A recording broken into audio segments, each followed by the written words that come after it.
Praise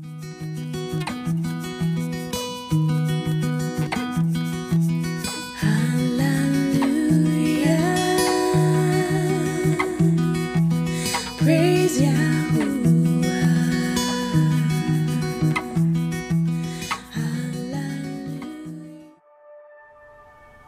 When Israel was a nation, they agreed to a set of covenant laws at Mount Sinai as part of a special contract with Yah.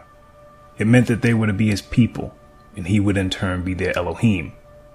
Now, as with all contracts, which usually involve at least two parties, in this case Yah and Israel, both parties were bound by certain agreements which were spelled out in the contract or covenant. The ancient people of Israel were told that if they obeyed the laws of the covenant, they would have Yah's protection and be showered with many blessings. If they disobeyed, they would receive punishment and suffer many curses.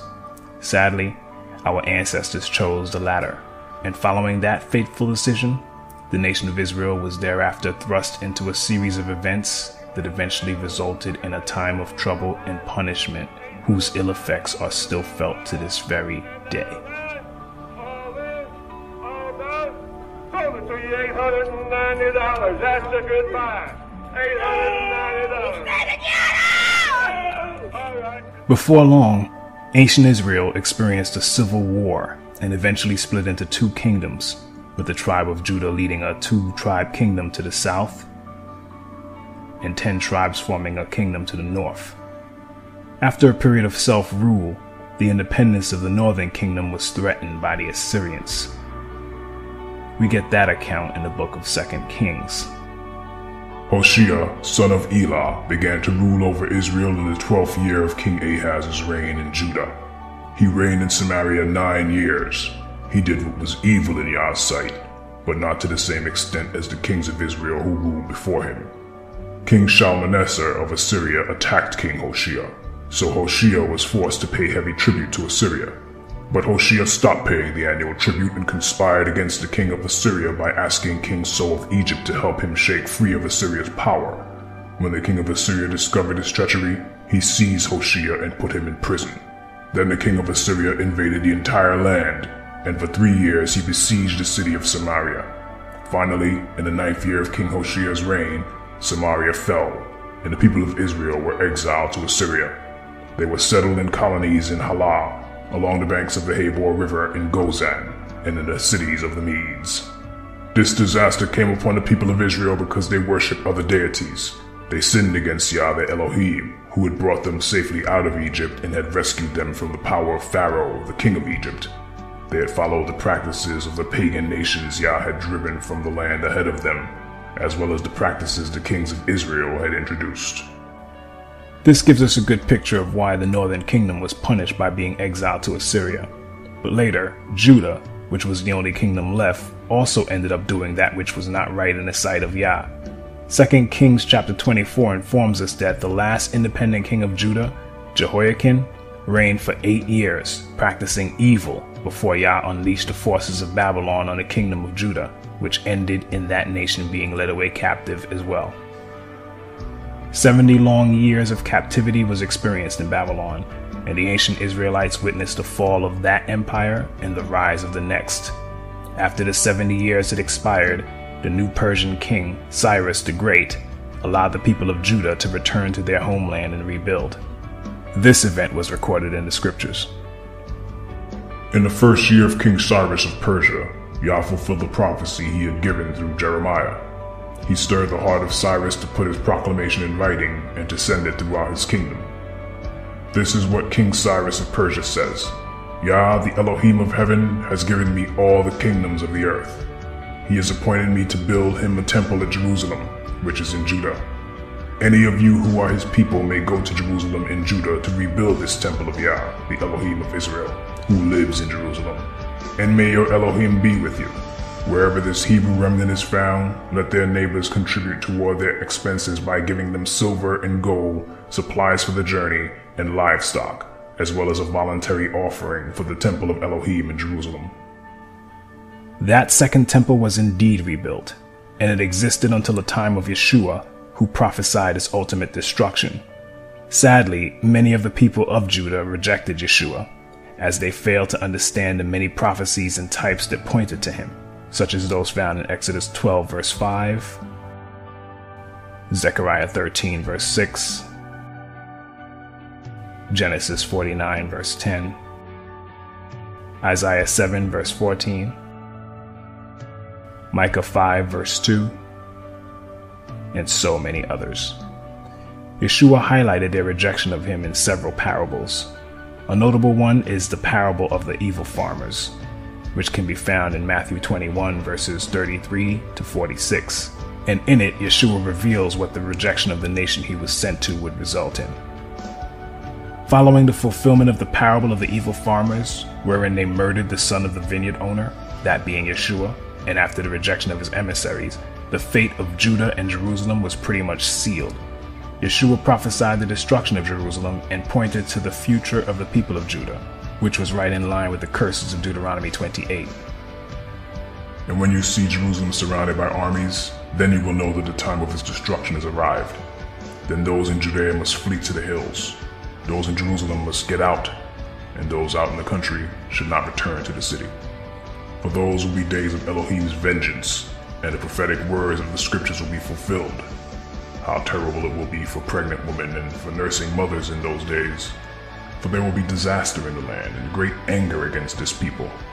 They will be killed by the sword or sent away as captives to all the nations of the world. And Jerusalem will be trampled down by the Gentiles until the period of the Gentiles comes to an end.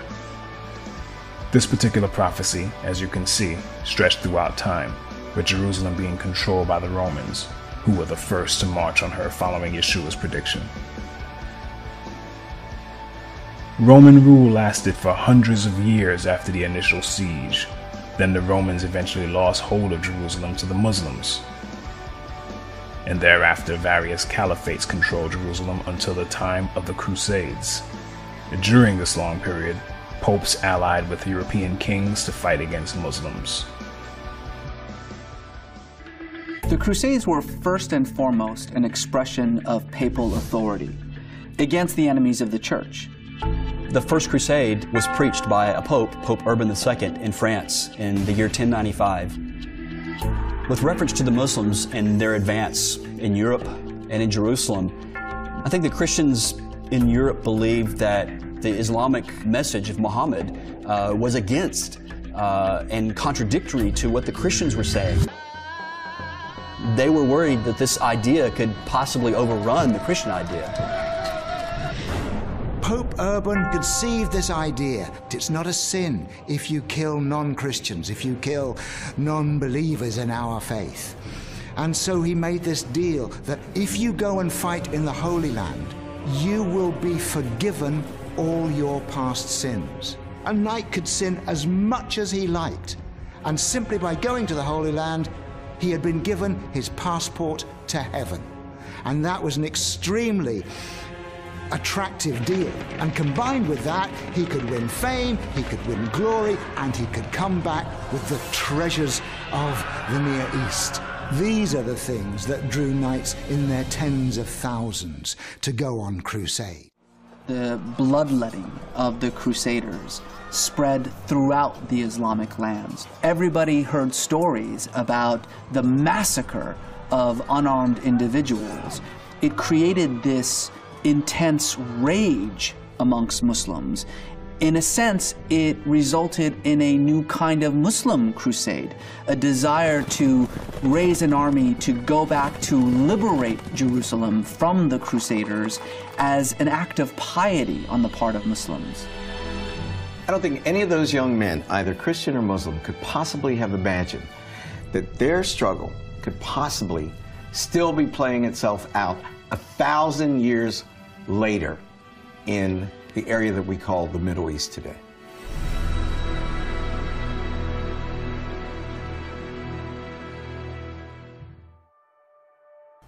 Following the Crusades, control of Jerusalem went from Mongol warriors to Egyptian Mamelukes to the Ottoman Empire, who surrendered Jerusalem to the British on December 9th, 1917. That event led to the modern-day circumstance which allowed for the establishment of an Israeli state, which is currently occupied by Gentile posers pretending to be the people of Israel, as stated in Revelation chapter 2 verse 9 and chapter 3 verse 9. As prophesied by Yeshua, Jerusalem would be trampled down by the Gentiles until the period of the Gentiles comes to an end. That means that Gentiles would be in Jerusalem, trampling it down till the very last day when Yeshua comes. In other words, the people in that land calling themselves Israel are really Gentiles. But let one of them tell you himself. In his book, The 13th Tribe, Arthur Koestler, himself a so-called Jew, writes in the very first chapter, about the time when Charlemagne was crowned Emperor of the West, the eastern confines of Europe between the Caucasus and the Volga were ruled by a Jewish state known as the Khazar Empire. At the peak of its power, from the 7th to the 10th centuries AD, it played a significant part in shaping the destinies of medieval and consequently of modern Europe. The country of the Khazars, a people of Turkish stock, occupied a strategic key position at the vital gateway between the Black Sea and the Caspian, where the great eastern powers of the period confronted each other. It acted as a buffer protecting Byzantium against invasions by the lusty barbarian tribesmen of the northern steppes. But equally, or even more important, both from the point of view of Byzantine diplomacy and of European history, is the fact that the Khazar armies effectively blocked the Arab avalanche in its most devastating early stages, and thus prevented the Muslim conquest of Eastern Europe. It is perhaps not surprising, given these circumstances, that in 732, after a resounding Khazar victory over the Arabs, the future Emperor Constantine V married a Khazar princess. In due time, their son became the Emperor Leo IV, known as Leo the Khazar. Ironically, the last battle in the war, AD 737, ended in a Khazar defeat. But by that time, the impetus of the Muslim Holy War was spent.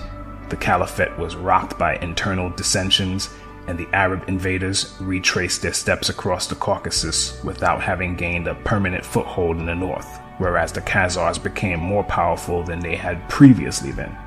A few years later, probably AD 740, the king, his court, and a military ruling class embraced the Jewish faith, and Judaism became the state religion of the Khazars. No doubt their contemporaries were as astonished by this decision as modern scholars were when they came across the evidence in the Arab, Byzantine, Russian, and Hebrew sources. What is in dispute is the fate of the Jewish Khazars after the destruction of their empire in the 12th or 13th century. On this problem, sources are scant, but various late medieval Khazar settlements are mentioned in the Crimea, in the Ukraine, in Hungary, Poland, and Lithuania.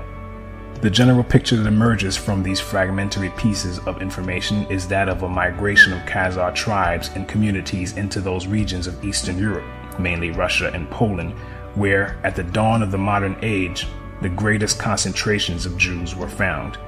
This has led several historians to conjecture that a substantial part, and perhaps the majority of Eastern Jews, and hence of world Jewry, might be of Khazar and not of Semitic origin. The large majority of surviving Jews in the world is of Eastern European, and thus perhaps mainly of Khazar, origin. If so, this would mean that their ancestors came not from the Jordan, but from the Volga, not from Canaan, but from the Caucasus, once believed to be the cradle of the Aryan race, and that genetically they are more closely related to the Hun, Uyghur, and Magyar tribes than to the seed of Abraham, Isaac, and Jacob.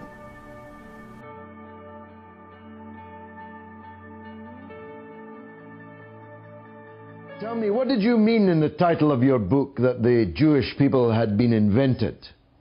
It isn't a provocation. I meant it. I think that the Jewish people was invented. Like the French people, like the Italian people. You see, to build nations in the modern times, historians started to build to the past peoples. Between these peoples, I think that in the second half of the 19th century, the Jewish people was invented. Shlomo Sand, an Israeli emeritus professor of history at Tel Aviv University, wrote a book called The Invention of the Jewish People, in which he agrees with a lot of what Arthur Koestler brought forth concerning the Khazarian origins of the so-called Jews. Shlomo Sand, who is himself a so-called Jew, points out that the ancestry of most contemporary Jews stems mainly from outside the land of Israel, and they are descended from converts, and that mass conversions to Judaism occurred among the Khazars in the Caucasus, Berber tribes in North Africa, and in the Himyarite kingdom of the Arabian Peninsula. Yeshua said that a certain people would say that they are Jews but are not, and those people are the Khazars and their descendants who are among us today. And the fact that many sources can be found among these people which proclaim their true origins is astounding. On page 226 of his book, Sand writes, another early source attesting to the collective conversion of the Khazars is a Karaite one. In about 973 CE, one Yaakov Kerkasani, a scholarly traveler who was quite familiar with the regions around Khazaria, wrote a commentary in Aramaic on the verse, Elohim shall enlarge Japheth. Genesis 9:27. This is what the words mean. He will dwell in the tents of Shem, which grant him a favor and advantage. And some commentators think that this refers to the Khazars, who became Jews. What is interesting about the quote he cites and agrees with is the fact that they know and believe the prophecy concerning a people who would pretend to be of the tribe of Judah but are truly Gentiles.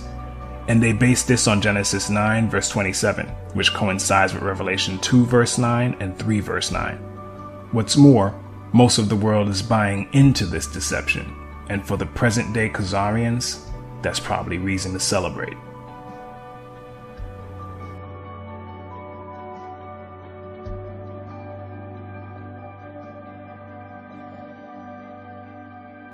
But getting back to Arthur Koestler on this subject, he writes, the Jews of our times fall into two main divisions, Sephardim and Ashkenazim. The Sephardim are descendants of the Jews who since antiquity had lived in Spain until they were expelled at the end of the 15th century and settled in the countries bordering on the Mediterranean, the Balkans, and to a lesser extent in Western Europe. In the 1960s, the number of Sephardim was estimated at 500,000. The Ashkenazim, at the same period, numbered about 11 million. Thus, in common parlance, Jew is practically synonymous with Ashkenazi Jew.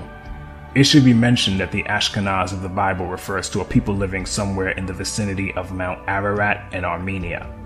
The name occurs in Genesis 10 verse 3 and 1 Chronicles 1 verse 6 as one of the sons of Gomer, who was a son of Japheth. Ashkenaz is also a brother of Togarmah and a nephew of Magog, whom the Khazars, according to King Joseph, claimed as their ancestor. But worse was to come, for Ashkenaz is also named in Jeremiah 51 verse 27, where the prophet calls his people and their allies to rise and destroy Babylon. Call thee upon the kingdoms of Ararat, Mini, and Ashkenaz. This passage was interpreted by the famous Saadia Gaon, spiritual leader of Oriental Jewry in the 10th century, as a prophecy relating to his own times.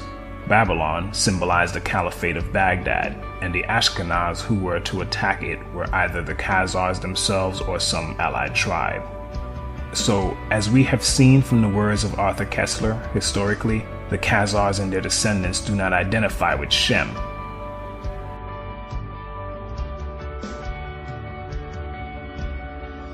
But rather, they identify with Japheth.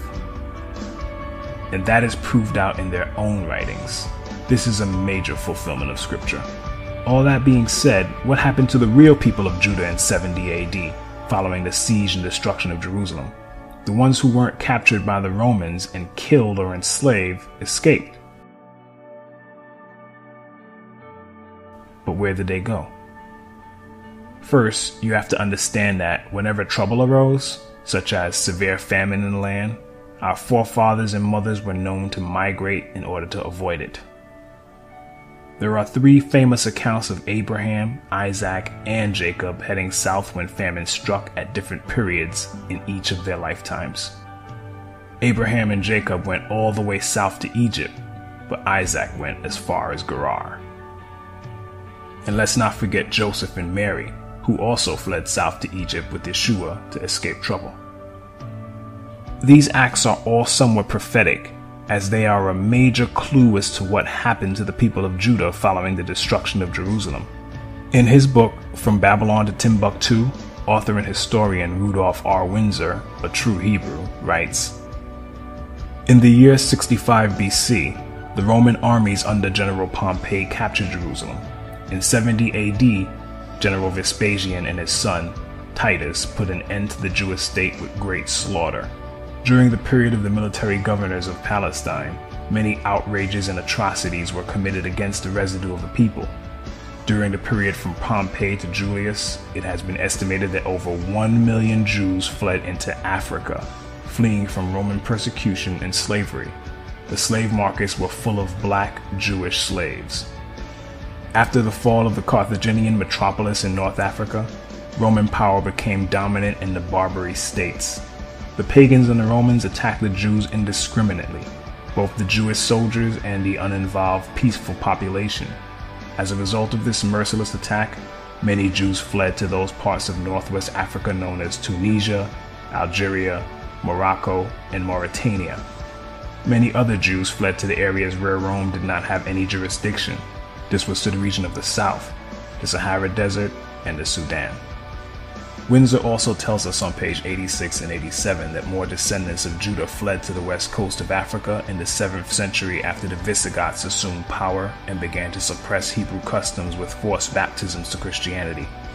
Windsor cites many credible sources to make his points. Among them is Joseph J. Williams, a 20th century historian who, in his 1930 book Hebrewisms of West Africa, wrote, "Whatever may be thought of the more or less mythological traditions connected with the earliest Jews in North Africa, it is now practically an established fact that a Jewish nation, Jewish at least in faith and perhaps too in origin, long held sway south of the Sahara." Now, while Joseph Williams, who is Caucasian and Jesuit, does provide meaningful and factual info that pertains to the descendants of the ancient Hebrew Israelites, he does so with a degree of reluctance, and the book is written through the lens of what I would call a racist and white supremacist viewpoint. Because despite all the evidence of the true descendants of Judah and Israel as a whole being black, Williams and his sources try to brush that aside and conclude that white Jews, who they blindly claim are the originals, must have somehow lost their color by interbreeding with blacks who thereafter assimilated their culture, for which there is absolutely no evidence. That said, Hebrewisms of West Africa is full of valuable information as regards the wanderings of the Hebrews following the flight from Judea, and it also gives great insight into the further scattering of our ancestors, as certain customs practiced in West Africa by our Hebrew ancestors found their way to islands like Jamaica, Haiti, the Virgin Islands, and many other places following the slave trade. So, having fled their homeland as prophesied, there our ancestors were, charting new territory in Africa and trying to carry on their Hebrew traditions in a new land, but not as savages or uncivilized barbarians. In fact, Rudolph Windsor tells us in his book, "The black Jews had an advantage over the African tribes. They carried their culture, history, laws, and written records with them. This assured them a constant precedent for the development of a higher social organization. Because of the stability of the black Jewish culture, the Jews were not absorbed into the autochthonous or native population. In fact, the Jews absorbed some of the native tribes. The Jews made use of every opportunity. They were an industrious and skillful people. In the Jewish Ghanaian states were found kings, princes, governors, generals, secretaries, treasurers, revenue agents, judges, architects, engineers, doctors, jewelers, sculptors, masons, carpenters, painters of art, goldsmiths, leatherworkers, potters, armorers, saddlers, blacksmiths, agriculturists, etc. The survivors of the Roman siege of Jerusalem were able to flee that terror and carry on in a new land. But the relative peace our ancestors were afforded by escaping to Africa was broken by the Arab slave trade, which affected not only Hebrews, but men, women, and children from many other peoples that were usually of the lowest classes. The Eastern Arab slave trade, in particular, involved women and young girls, and a strict ratio of 2 women for each man was maintained. The Arab slave trade, as horrible as it was, eventually gave way to something much worse with the arrival of the Portuguese. Portugal broke from Arab rule somewhere between the 12th and 13th centuries and slowly rose to power. Because of this small European country, slavery would soon go from including people of lower classes from different ethnicities to being forced mainly on so-called blacks from the tribe of Judah. In the early 15th century, Portuguese shipbuilding in Lisbon and Porto adapted to the times, and the result was the caravel, a light and fast aerodynamic vessel that allowed Portuguese mariners to travel south along Africa's Atlantic coast in order to reach the gold-producing regions of sub-Saharan West Africa. After establishing several trading posts and colonies in the region, other markets began to open up, such as the lucrative commerce in India, and overseas expansion resulted from Portugal's many trade networks. The Portuguese became heavily active in slave trading in Africa around 1445, after they discovered the Cape Verde Islands and settled there. Slavery was used to fuel their expanding empire, and slave trafficking became integral to their enterprise. When it became apparent that slavery was big business, a law had to be created to protect it. Thus, the sitting Pope, Pope Nicholas V, issued a papal bull, the strongest command of a pope, titled Romanos Pontifex, Latin for the Roman Pontiff. He issued the bull to King Alfonso V of Portugal on January 8, 1455, and it allowed the king to, and I quote, invade, search out, capture, vanquish, and subdue all Saracens and pagans whatsoever, and other enemies of Christ wheresoever placed, and the kingdoms, dukedoms, principalities, dominions, possessions, and all movable and immovable goods whatsoever held and possessed by them, and to reduce their persons to perpetual slavery. This was basically a license and go-ahead for King Alfonso, who alone was personally named in the papal bull, to send vessels to search out, capture, vanquish, subdue, and enslave Hebrews, particularly the people of Judah, whose existence, kingdom, and territory they were well aware of. The people of Judah were their primary concern, in fact, and they are the so-called Negroes who were rounded up and scattered throughout the four corners of the earth, just as Yeshua said they would be, back in Luke 21, verse 24. They will be killed by the sword or sent away as captives to all the nations of the world. And this also coincides with the curse of Deuteronomy 28, verse 64. For Yah will scatter you among all the nations, from one end of the earth to the other. When I say they were aware of who Judah was, I'm not conjecturing. Proof is in the record. If you do a Google search and type in a new and accurate map of Negro land, a list of results will pop up.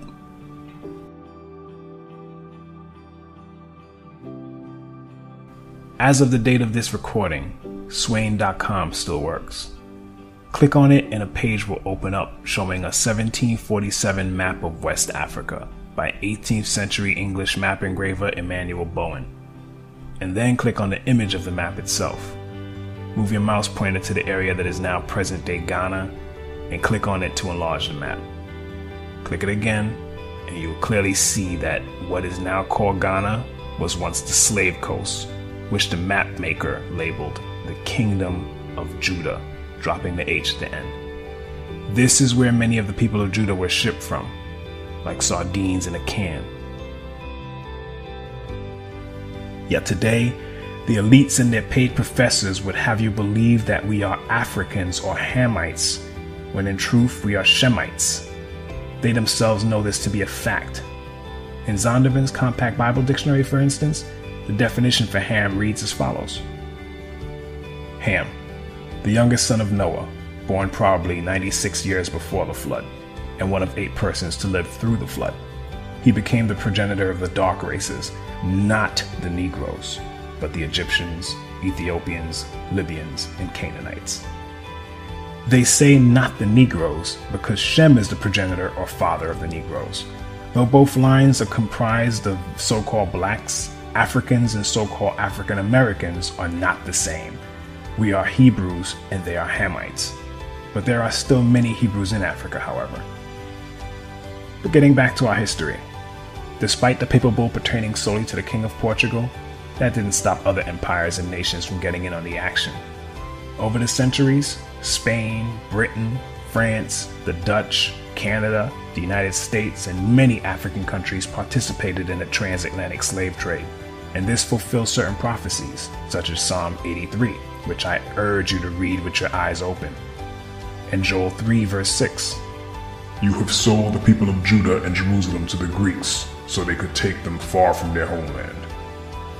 The sad fact is, Psalm 83 is still in full effect, as our collective enemies are still conspiring to keep us in the dark as concern our true identity, and they continue to miseducate us. They really mean to wipe out the memory of the people of Israel from the face of the earth. But Yah is not going to let that happen. And this documentary is merely one step toward that effort. The present situation we are in is solely due to our forefathers failing to keep the covenant law of Yah, and it falls to us in this generation to right that wrong. And Yah said that this would happen in our day. But I will spare some, for some of you will escape the sword when you are scattered among the lands and nations. Then in the nations where you have been carried captive, those who escape will remember me, how I have been grieved by their adulterous hearts, which have turned away from me, and by their eyes, which have lusted after their idols. They will loathe themselves for the evil they have done and for all their detestable practices, and they will know that I am Yah. I did not threaten in vain to bring this calamity on them. You see, we, the people of Israel, are not born deserving of that name. We are born as Jacobs, or supplanters and schemers.